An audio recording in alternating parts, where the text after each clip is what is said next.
Let's bring in now the director of Freshwater Strategy, the polling firm that did those figures, Leo Shanahan, and Leo joins me here now. Thanks, Leo, Sharon. thank you for your time.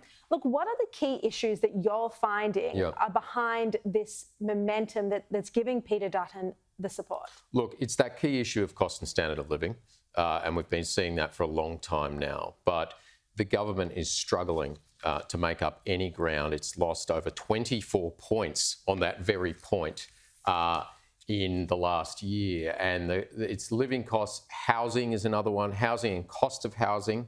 Managing the economy at third. Health and social care, and then crime and social order. But the interesting thing is when you look at those top 5 issues, the coalition is winning out of 4 of them.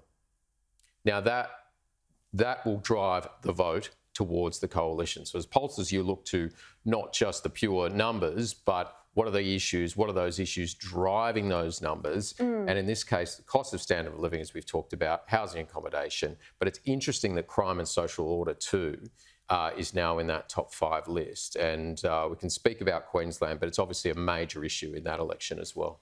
I mean, so one of the biggest issues affecting voters, housing affordability, we know there's a crisis in Australia at the moment. You would have been in the field when the news broke that Albanese had bought a $4.3 million clifftop mansion. Yeah. How do you think this has impacted his perception among Australians? Look, it's interesting because in the last, since our last poll in this month, in the October poll, we did have Peter Dutton coming within 1 point, as you said, on preferred Prime Minister. That has never happened before. It's 44 to 43 now. And that's the closest he's been on preferred Prime Minister. The 2PP hasn't changed a lot, but the coalition is still ahead, now reflecting in news poll as well. So the trend is very much in the wrong direction for the government. On this issue itself, look, people, 36% of voters say that their perception of him is worse as a result of this decision. A majority, 52%, say the purchase had no impact on their view of him. And a small percentage were actually quite in favour, must be those investors.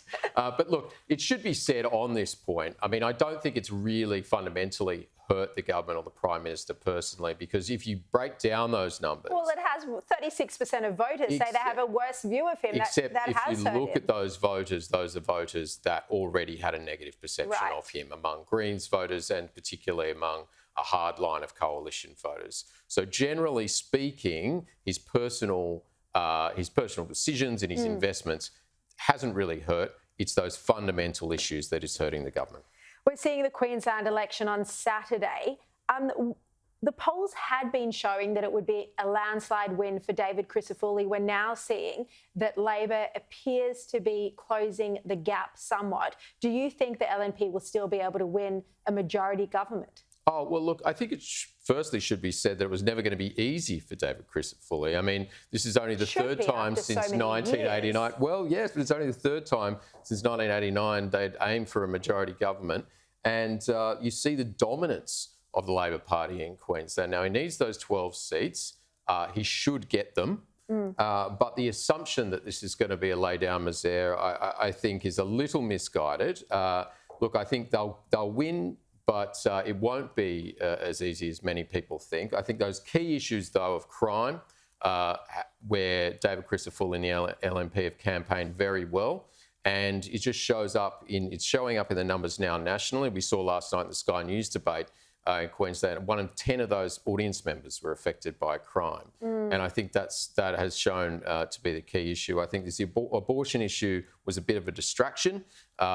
Labor made some ground on it, but since the Katter parties have effectively ceded on that point, I don't think it's really going to be as damaging. So, look, I think you'll get David Crisafulli as Premier come Saturday night, but I don't think it's going to be as easy as many people say, and it's never going to be easy in Queensland because of the way Queensland is structured between the city, the southeast Queensland, the suburban sprawl and the regions. Yep. All right, Leo Shanahan, really appreciate your time. That was fascinating. Thank you. Thanks, Sherry.